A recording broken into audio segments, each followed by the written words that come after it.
So now we are going to be moving on from the breakout sessions. We've chosen 4 representatives. For those of you who are wondering who they are, again, you want to just introduce yourselves, or you want me to introduce you? Well, go ahead. Jakob? Yeah, I'm Jacob. I ran the session on the networked organization. And I'm Martin. I moderated the session on open business. I'm Will, and we did the meaning organization. I'm Ask, and we did the session on open innovation and co-creation. And so what we have this panel up here is to share some of their findings, some great examples, some of the barriers, and maybe I'll throw in a little surprise. We'll just see. We'll see how that goes. So if we just take you in order, Jacob, please tell us about some of the findings. Yeah, I think some of the findings were primarily barriers, which were also what I asked for. I asked people what are holding you back from just having a networked organization, and we discussed some pretty radical examples and then tried to go from there into reality. And I think what we faced was some pretty low practical barriers. Is that we have a staff, mainly in big corporate structures, that is not necessarily used to being on Facebook, Twitter all the time. They're not used to these network tools. So maybe we need a way of immigrating them. A lot of my groups talked about immigrating them into this digital sphere. And then another part of this was discussing that we need new structures, new tools, new kinds of leaders maybe even, to run these kinds of organizations.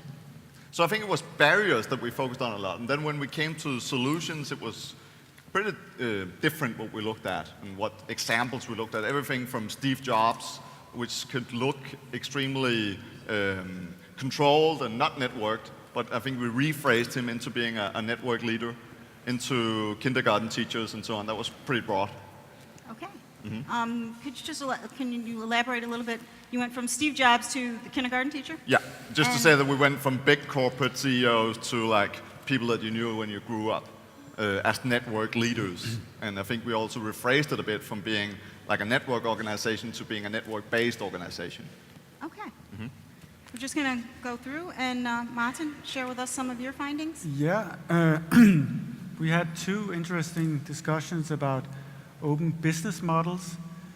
And I think one of the first things we tried to agree on was what we actually meant by open. We defined open in this context as not open as in transparent, but open as in terms on which you share information. You share information that you have rights over with other people, and you use information that other people have the right and have given you the right to use. Open information, open data, open content, open source code in that sense. I think we also discussed a lot of the barriers or the hindrances to realizing open business models. And 2 of the things that we focused on as challenges was, first of all, to change the mindsets of organizations, because we all know that as kids we are raised by the concept. Our parents tells us to share candy and things, not with old people, but with the brothers and sisters and other kids in kindergarten and so on. But then suddenly we enter into organizations, and the credo there is keep things shut, closed, get paid, never give something unless they have gotten permission first. So that was the first challenge, how to sort of challenge that mindset. The other challenge was how do we actually, one thing is to change the mindset, but we have to find ways to actually make money from opening up, and how to identify those business models. And I think I had especially, 2 very good insights from the participants in my group with respect to these 2 challenges. And the first was that a good way to change the mindset to a more open attitude in a company would be not to talk about openness at all, but to sort of revisit your strategy, figure out what are you actually good at, what is the purpose of your organization, and that should open up for a lot of discussions as to all those things that are not part of your core business. Why don't we open that up? Why don't we share that with other people and so on? So taking a strategic view and then having that as a way of opening up for a discussion of open business models. I think I would say, some would say a very typical attitude from a lawyer's point of view. I got a very good insight when we discussed business models. Somebody said that a very good idea that you could seek to pursue by opening up data, for instance, would be to damage other people's business. If you opened up data in an area of published content that you knew would hurt other people's business, then that might be a very good reason in itself for actually spreading things out, because you know that would cannibalize somebody else's business. I mean, it might be tending to the evil, but on the other hand, it's very much in tune with the concept of open competition. Yeah. All right. Interesting. I won't dig into that right now. We'll just move right on to Will. Yep. So barriers-wise, really obvious ones to why particularly Danish organizations might not go on this journey towards becoming meaning organizations was fear and anxiety, totally understandable. Old school business plans, the need to still make profit, to hit old school measures, which might actually be very valid still. The really interesting one for me as a kind of outsider and tourist was this Danish concept of Yandel, someone or other. Yandler. And the kind of the otherwise different group expressed it as the kind of Danish comfort zone, like we can talk about how to change the world and then we'll go home, put the fire on and have a glass of wine. And there seemed to be this kind of, chasm around will we actually do it? Which was particularly interesting for me, having sat there and been enormously inspired by Klaus from Noma and thinking, Danes can rock the world, and then hearing a load of people saying, oh, well, maybe we can't. And then also a very tangible and real and understandable fear and question mark, which I think is absolutely valid about, can you do this with an existing large organization? Heard a lot of voices saying, a lot of these companies are run by visionary CEOs, whether it's Anita Roddick in the Body Shop, or it's Steve Jobs, or whoever, or Klaus. But I really believe we can. And I think we need to work as a community to find those examples. There's HCL, which is a big Indian IT business. I know they've done a turnaround based on these kind of principles, but we need to find more to develop our own confidence that you can be done. Some awesome kind of insights. How do you measure meaning? Really set off the kind of intellectual characteristic that we seem to have in this group. So some really interesting conversations about how do you measure meaning. And then a brilliant suggestion by one woman, which is you don't need to measure meaning.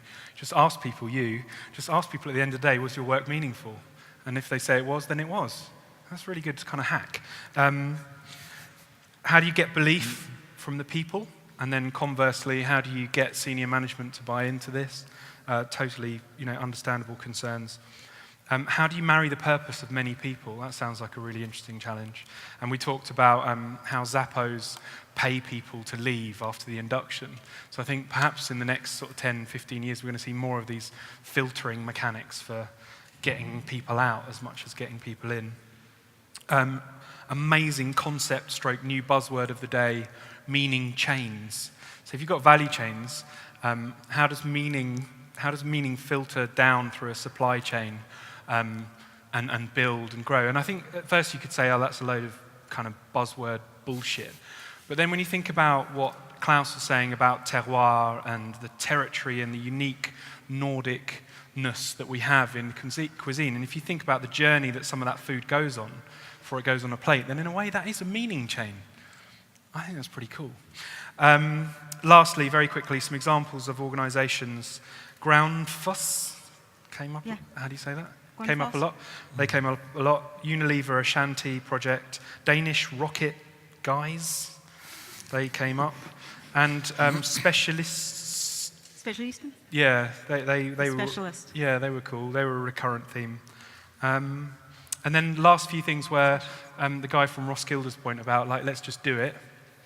and less meetings, more doing, which seemed to resonate, and also celebrating Danish pioneers. So there was a sense that maybe we can overcome the chasm about can we do it by just finding more people to go, well, they're doing it, so maybe we can. And that was it.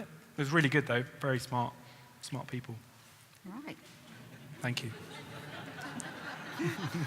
Did that sound like it was a surprise? It was very good. Okay, Ask, I'm going to go over to you because we're going to be, we have a time issue, so as you know. Okay. Sorry, Ask. It's okay. It's okay. We discussed open innovation and co-creation, and I think the starting point was that open innovation and crowdsourcing and so forth is very good for like small, minor, incremental innovation steps, like doing things smarter. But when it comes to like the big picture of doing the smart things, it's a little bit harder. And when you look at the examples, there's very few companies who's able to make these kind of partnerships, working with co-creation in solving the big problems. And for rebuilding organizations for the next 1,000 years, we need to do the smart things smarter. And that's a tough challenge. And what we talk about is that really good innovation is not so much about coming up with good ideas, but it's more about understanding the problems and the challenges, and to see them from like new perspectives. And when you are within a big organization, you need somebody from the outside to help you understand what the problem really is. But getting this help, to have other people like play around in your dirty laundry, it takes trust. So the big challenge is for large organizations to build trust in their relationships, to be able to get the help that they need. So that was like one of the key elements that our discussions resonated around. And some of the conclusions was that it takes leadership. And I guess that several of the participants were like, okay, for the next session, we're going to visit rebuilding leadership because that's a key barrier to work with. And then also we talked about it's very important that you have somebody at the head of the organization who have the guts to set a target and also to admit sometimes when you need help. So we need to bring in a Steve Jobs or somebody else sometimes for setting that agenda. But just good discussions and also some good examples. And I think you should give a big hand for Agger because he was mentioned as one of the good examples in one of the groups. Yeah, he was mentioned in ours a few times as well, actually. Yay! Hey, Agger.